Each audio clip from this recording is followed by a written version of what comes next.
Many millions of people, even billions of people around the world are struggling today. People are working harder than they used to. They're being more productive. Many people are working multiple jobs, and yet they're finding it difficult to make ends meet. The question is why? So, you are not alone if you are in that situation. You are like millions of people around you. And there are plenty of self-serving interests that benefit from keeping people confused about the realities around them. When I've explained the situation, you will intuitively know the reasons I give to be true. You will be clear of the two simple reasons why you are failing to make ends meet. And when I've explained, you'll say, of course, the reasons were staring me in the face. Having watched or listened to this, you will be in a better position than most other people to understand why you, like millions of others, are struggling. And you'll be clear of the two simple truths. I will also spend time busting the big myth of why people are being blamed for their spending habits. And finally, I'll explain the two-income trap. Better still, at the end of this video, I will point you to a tool that will allow you to assess a little more precisely how you are spending your money and what your current financial situation is. As it is often said, if you can't measure it, you can't manage it. And once you've measured it, you'll be able to take the actions necessary to do something about your current situation. And if you're interested, I could suggest some ways that could help improve your situation. With this information, you'll be able to take more control of your life. And with knowledge comes power and the ability to make the right decisions and take the right actions towards your goals. For over 30 years, I've helped organizations achieve their ambitions. These have included governments, oil and gas companies, financial institutions, and utilities across the globe. While it was somewhat more straightforward to help these large companies, I found that helping individuals was different and that ordinary people were not getting the results they needed. Most people were finding it hard to achieve their goals, and I wondered why, so I conducted some research. I went back to first principles to understand why things were working for corporations, but not for people. What I found was, people intuitively knew some of the reasons, but this information hadn't been mindfully absorbed. It was therefore difficult for them to quantify the consequences and how it affected their situation. And so people were finding it hard to use that knowledge and make their lives better.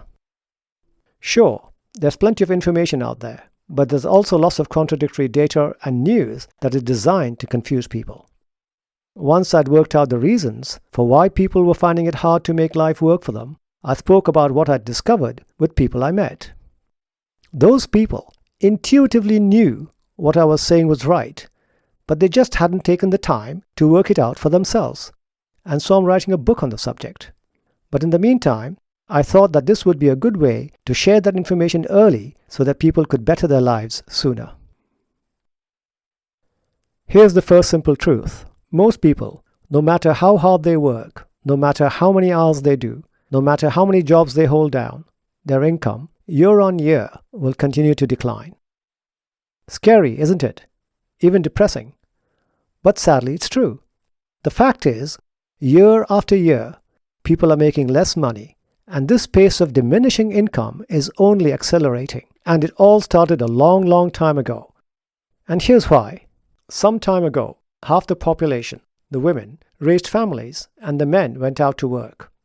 That was the normal state of affairs prior to the First and Second World Wars, and it was normal for the family to live on wages brought home by a single worker in the household.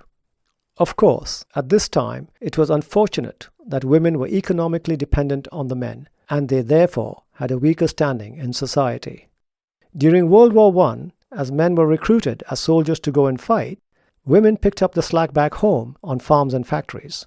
In Australia, 1 million women joined the workforce, and 2 million women replaced the men in farms and factories in Britain. Women were recruited for all sorts of jobs, from working in munitions factories to loading and offloading coal at the docks. And in Russia, over 20% more women went out to work. So practicality, rather than emancipation, opened the factory gates for women in what were originally men-only jobs. But here's the thing, women were paid much less than the men for the same jobs, and so women won a little, of course, but the factory owners won a lot because they were getting cheaper resources. In World War II, 350,000 American women joined the armed forces, and 5 million women joined the workforce. And in 1945, when the wars were over and there was no longer any need for cannon fodder, the soldiers returned home and they were looking for their old jobs back. But by then, women who'd gained financial independence by working in the factories back at home were reluctant to leave their jobs and fade back into the background. So what happened? Intense competition for the jobs at home meant that the bosses had more power to negotiate and lower wages. Of course, we should account for the few more jobs created because industry was diverting from bomb making to consumer goods, and now with double-income families, there was more of a demand. However, research by MIT tells us that the greater the number of female workers in the labor force not only reduces male wages, but also female wages. A 10% increase in female labor compared to male labor supply lowers male wages by 3 to 5%. But worse still, it lowers female wages by 7 to 8%. Here's the thing, our politicians, even our parents and teachers, drum into us that the harder we work, the bigger the rewards. The more we produce, the more we personally make. Well, that was certainly true between 1948 and 1973, when the average worker's output doubled and wages kept up with productivity. But then, after 1973, there was a shift. Individual productivity continued to go up, but wages stagnated and even declined. Between 1973 and 2013, worker output went up by 74%, but most of them saw very little reward for that effort. Most of the profits from that increased productivity went to the top of the corporate chain, leaving the remaining workers far behind. Between 1979 and 2013, the top 1% increased their income by 138%, while middle-income workers only saw a 6% rise in the money that they took home. However, the paycheck for the lowest wage workers sunk like a submarine below the surface, to 5% below 1979 levels. As if that were not enough, artificial intelligence, robotics, outsourcing and offshoring are all lowering wages further as the competition for the remaining jobs intensifies. Now let's continue where we left off. Even with lower wages, when you had more than one person working in a household after the war, families were still better off. Now here's the second simple truth, which may not be obvious. When you have more than one person in the household having to work, then it brings its own set of unique problems. Two-worker households are of course more dependent on time-saving devices such as washing machines and dryers to reduce household chores, and that bigger fridge and freezer to save on grocery runs. In addition to the purchase price of these items, they consume more water, more electricity, which all adds to the bills. Electricity bills in the US went up 60% between 1990 and 2018. With two people at work, there's of course the need for childcare and babysitters. Childcare spending amounts to 10% of the average family income. Two people need an additional car to go to work, and public transport doesn't always fit the bill, especially with the state of public transport at the moment. Now we are told that the second car is a luxury. Is it really? So right there's another expense. And of course, on top of the cost of the car, there are the gas bills, the repair bills, and the running costs. The cost of gas has more than doubled between 1996 and 2018. These additional costs pick away at the extra income that comes in because of more than one person working in the family. And with competition in the workplace being so high, people not only work longer hours, but they also bring work home, and so again, there's less time for domestic chores. People therefore resort to buying ready-made meals to save time, and they pay for gardeners and cleaners and so on, and these extra bills pick away at the additional take-home income. And here's another thing. To get ahead, people spend more time in education. It used to be that you could get a job that would allow you to make a decent living straight out of school. But now to compete, you have to go to university and get a degree. And today, a first degree is not enough. To compete with other people around you, now that everybody has a degree, you need a master's degree or even a PhD. And what does all that additional education time do? It delays your ability to earn an income, and it adds to your debt, which has to be paid off, and therefore extra bills for many, many more years. With higher education being valued so much, all these extra students wanting university places is driving prices up, and student debt has skyrocketed. And then, after these students have left university, they find that employers are offering less for their labor. Compared to 1998, by 2013, the buying power of the average graduate salary fell by 5%. As usual, women fared worse with a drop of 6.5%. To make matters worse, these graduates found that fewer jobs offered healthcare. Whereas in 1989, 61% of graduates found that at least part of their healthcare was covered by their employers, by 2012, this had dropped by half to 31%, and dental care costs have doubled between 1996 and 2014. In general, increased healthcare bills snip away at the household income even further. Millions of Americans today just can't afford decent healthcare and have to do without. At the same time, double-income households were offered bigger mortgages, and so they borrowed more. And with borrowed money chasing houses, the average purchase price of a home went up.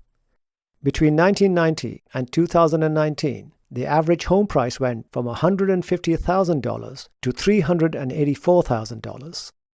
This, of course, resulted in bigger debt and bigger monthly repayments. So again, more of the monthly income was going into paying the mortgage. And that's a debt burden for 25 years or even longer. So over the years, the results of reduced wages and increased expenses has resulted in a host of problems for the average American. The balance between the non-discretionary expenses, which I call the have-to expenses, and the discretionary spending, which I call the choose-to spending, has changed dramatically. People, especially the poorest amongst us, are spending a lot more of their money on expenses they just can't avoid. This results in very little money left over for those choose-to items. The hardest hit in America are low-income households who spend 40% of their income on their mortgage or 50% on paying rent. In 2012, the poorest Americans spent 98% of their income on essential items and bills. This left them with just $367 a year or $1 a day to spend on anything else. Is it any wonder then that the average American finds it difficult to settle an unexpected bill of just $400?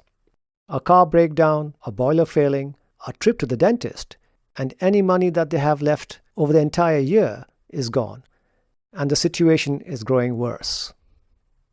The strain on what the lowest earners make and what they have to absolutely spend the money on has resulted in them sliding further and further into debt. U.S. Federal Reserve data shows that 4 in 10 Americans would find it difficult to settle a $400 emergency bill, and 17% of Americans can't fully cover their monthly payments. And because they can't afford to, a quarter of Americans skipped medical care in 2018. It's no better across the Atlantic. In the UK, the average household wasn't coping much better. They spent more than they were earning, the worst record in 30 years. And why is that? According to the UK government's own Office of National Statistics, housing budgets are under increasing strain. Rising prices have led to increased spending in recent years, while disposable income has only modestly increased. But here's an added wrinkle mentioned in the report. The wealthiest 10% were 5 times richer than the average person, and therefore less likely to live beyond their means than the bottom 50% of households. There is this big myth, this big lie, that the average person's addiction to consumerism and the wanton purchase of shiny toys is the reason why so many people are in debt. But this is a myth, designed to shift the blame from the economic system to the average person on the street. And here's an example. Take big flat-screen TV sets. These are items many people point to and say, here are people going to Walmart, buying these large expensive devices that they can ill afford. But let's look at the real data. Today, TV sets cost 98% less than they did even as late as 1997. That $300 TV set that your parents or grandparents bought in the 1950s would cost you $3 in today's money. Let's now take a real-world example. In December 2019, a Samsung flat-screen 4K Full Ultra HD 55-inch TV set would cost you less than $685. This was when the average worker in the US earned $47,000. What that means is that wall-to-wall TV set that was apparently so irresponsibly bought only cost 1.5% of the average worker's salary. This is 1.5% of the average salary today, as opposed to the 9.5% of the average salary that our grandparents paid for a black and white glass tube TV set with a flickering screen. Not that the cost of other things hasn't gone up, which has made people poorer. Compared to 1997, in 2019, alcohol costs 50% more. If you're working long hours and can't get home to make your own meals, then stepping into that cafe will cost you 80% more for food. Admission costs for movies, theaters, and sporting events have more than doubled, and the cost of cigarettes, if you haven't yet kicked the habit, has tripled. That's inflation for you. It eats away at the money you bring home. And if your salary isn't keeping up, then you're falling behind year after year. So the major reason why most people are struggling, continuing to struggle, and their lives are getting worse is because on the one hand, salaries are stagnating or even going down, and inflation is going up, which means that the salary that you had 10 years ago is just not good enough. It just doesn't keep pace with your have-to expenses. Now that we've blown away the myth that the poorest amongst us are simply being irresponsible with their finances, we can agree that the average worker is struggling, and struggling badly, because of the way the economic system works, rather than because of their own failures. But there's still more to understand. The financial sledgehammer comes down really hard when home finances are dependent on two wages coming in. This is called the two-income trap. There used to be a time when only one breadwinner sustained a family. Now, in many households in America, both the husband and the wife have to go to work. The ability to pay household bills is dependent on both people earning a wage. Now, what happens when one of these two people loses their job? The ability to pay the bills is dependent on two wages coming in, as we said earlier. In fact, being able to afford to run the home was most likely a major reason why two people decided to go out to work in the first place. And so when one person loses their job, the consequences are serious. Research actually shows that married two-earner households are actually more financially vulnerable than single-earner households. The single-earner household has a better ability to self-insure against a job loss by having the other partner becoming a wage earner, even if the pay that they receive is low. If a two-earner household suffers a job loss, then it is much more difficult for the remaining earner to be able to make up for that lost earning. So, it is no wonder that the data shows that two-income families are more likely to file for bankruptcy than families with a single income coming in. And that is counterintuitive, isn't it? But it happens to be true. Now that I've explained some of the issues affecting your finances, as promised, I'll provide you with the tool that will allow you to exactly quantify your situation. As I said, if you can't measure it, you can't manage it. If you're interested, please go to the link below and download the assessment tool. If you wish, I will also suggest some actions you can take that will help you handle your financial situation a little bit better. Thank you for listening. I'd really appreciate your thoughts in the comments below. This will allow us to discuss and address the issues that are helpful to us all. And please tell me what topics you'd like me to cover next. I plan to create a video a week on the issues that affect our social and economic well-being. Thank you, and see you in the next video.